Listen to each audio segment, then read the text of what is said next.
In some episodes of high melodrama, Martha is stopped from throwing herself into the Thames. Micawber reveals that he's about to expose Uriah Heep, and Emily is reunited with her uncle in the most implausible set of circumstances.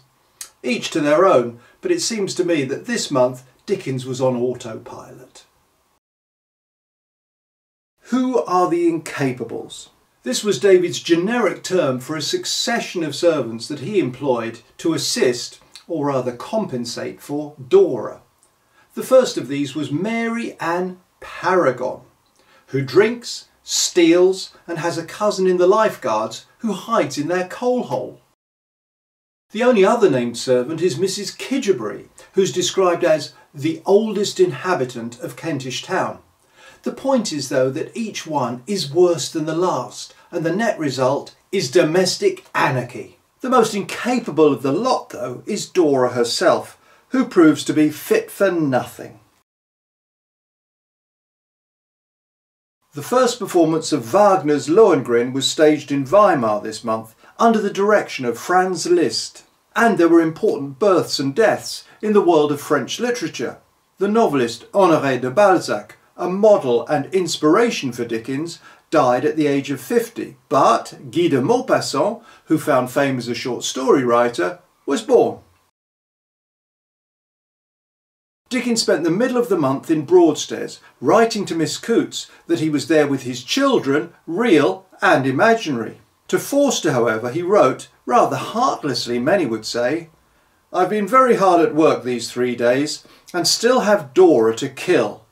But with good luck, I may do it tomorrow." Almost unbelievably, but truly, that letter was written just 4 days after the birth of his daughter, whom he named Dora. The baby died 8 months later.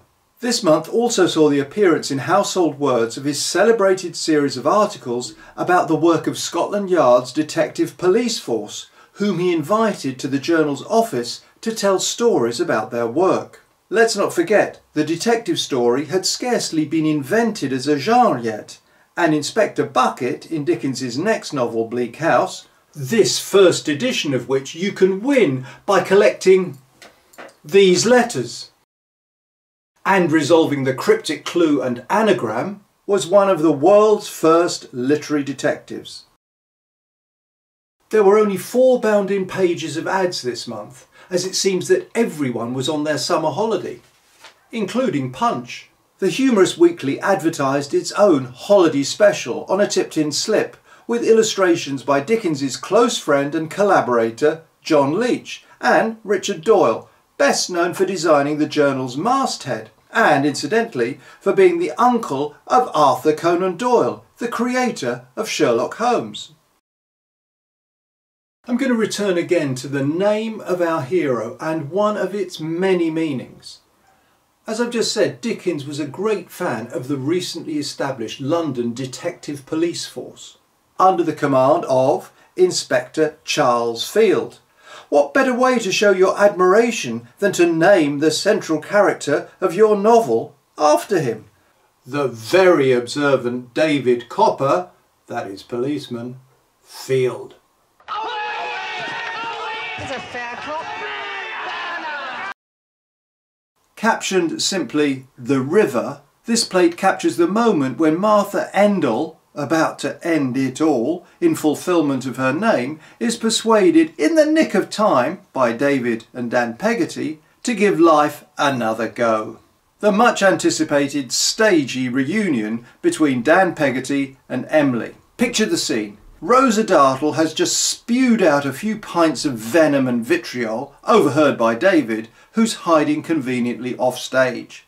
She takes her leave, booed by the audience, when suddenly, hurrah! The foot upon the stairs came nearer, nearer, past her as she went down, rushed into the room. "Uncle!"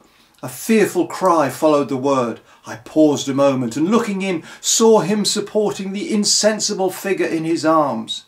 He gazed for a few seconds in the face, then stooped to kiss it, oh, how tenderly, and drew a handkerchief before it. "Master Davy," he said in a low, tremulous voice when it was covered, I thank my Heavenly Father as my dreams come true.